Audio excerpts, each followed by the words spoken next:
Hey, good afternoon, guys. Boy Rex back here with another video. We have this 2016 Range Rover Sport that we've been doing some work on it. We have a problem with the audio system not working, and that's caused by flooding. I guess water runs under the carpet, so the water wind up on the passenger side and the driver's side front seats. As you can see right here, I've pretty much got the vehicle apart and tested the whole electrical system. So the water usually accumulates on the right there. As you can see, the carpet is probably smoking right now from the heat that we're having today. So that stuff needs to be dried out, like the water's still up under there.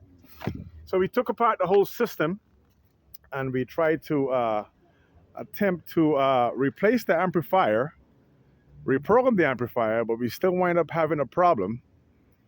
The audio system still wouldn't work. Right? So what really happens is that the crowl right here, the water comes down and wind up somewhere right beside the computer and into the interior, right? And it winds up underneath the where the amp is usually located, right? That's the amplifier right there that we're going to be putting back together.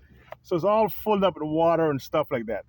And just one thing, if you guys have one of these older Range Rovers, what you might want to do, I mean, this one is a 2016, so it's still relatively new to some people.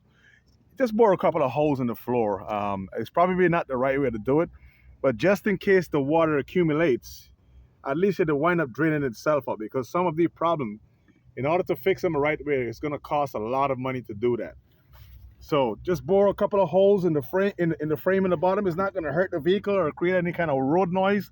Like the carpet is really thick, and you can actually see the water coming out of the out of the carpet right there.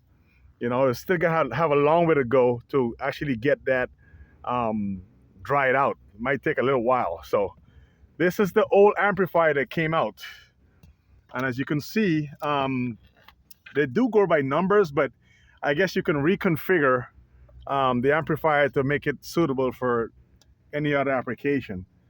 See that? It's all chocolate and creosote in the salt water and stuff like that. So the audio system is up and running right now, and this whole carpet is wet, so I'm just going to leave it apart just for a few days with the heat on, so I guess it'll dry out. So that's the amplifier right here that we're going to be reinstalling back in the car. And I have this the SDD software that I use to program. That's sitting on a Toughbook, as you can see. Toughbook computer. Very beautiful computer. Got it for my birthday. So the Range Rover software is on that. So after installing the amp wouldn't work. And I just want to show you guys this video and hopefully that would help somebody. So audio system would not come up, right? So there is a 40 amp fuse that sits in the back on the right quarter panel, right in this location right here. The fuse is so tiny and it's not accessible. I'm going to replace it at some point, but this is the main fuse for the audio system. It's a 40 amp fuse, and then they have these 415 amp fuse right here that also controls parts of the navigation and the tele-aid. Yeah, so it's all set now, up and running. So it's gonna reach in there and start it up for you guys so you guys can see. I checked every single wiring and every single fuse in this vehicle.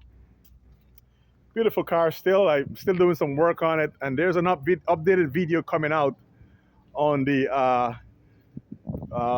ECM programming. I was able to program the computer, and I've actually was able to program 2 sets of keys today, right, with the LDD software.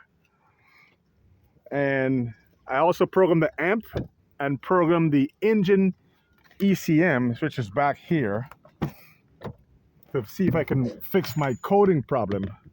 But what we're using what they call as-built data. So the abbreviations on the computer went back to normal, even though swapping the computer from the 2014 Range Rover. sport that's on the other side of the location. Yeah, again, guys, so just an update. The 2014 Range Rover audio system, just in case you install a new amp and you can't get the amp to go, right? This one was pretty bad, been underwater for a while. This whole bottom of this crawler was full up with water, and you can see the remnants of it right there. So in case you put the amplifier in, and even though you install the amplifier, you have to have the LDD software to update the system. And if the radio still doesn't go, right, you're gonna come back here and just replace this, check these fuses back here, especially this 40 amp one. I made a pigtail connector just for temporary, with probably a very, very light gauge of wiring in case we have any kind of feedback on the electrical system. And check all of the audio fuses just to make sure that that the system is actually getting power. So I'm just going to reach in here and start it up. And start it up. This is the SDD LDD software. TOPIX CLOUD. Still have a check engine light that I have to, we got a couple of codes in there for the fuel pressure system, but today's focus was mainly on the audio system, and I'm sorry for the bad lighting. This is the 40 amp fuse that popped out in the back. It's destroyed. Can't put it back together, so I might as well just throw this out. And guys, here you go.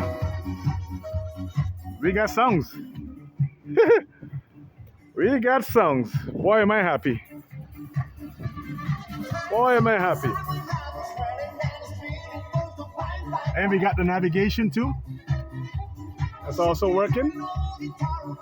There you go. All right, all set. Thanks a lot, guys, for watching this video. Please stay true to subscribe. Like and subscribe the video. I have a lot more video comments on the Range Rovers. I've become fascinated with actually figuring out why these vehicles are actually not likable amongst a lot of drivers. I guess it's the repair cost, but we have the software. Like I said, if we have the tools, we can fix a lot of them. If you need anything, you guys can reach out to me. I'll be happy to help you guys with any kind of knowledge that I've learned so far.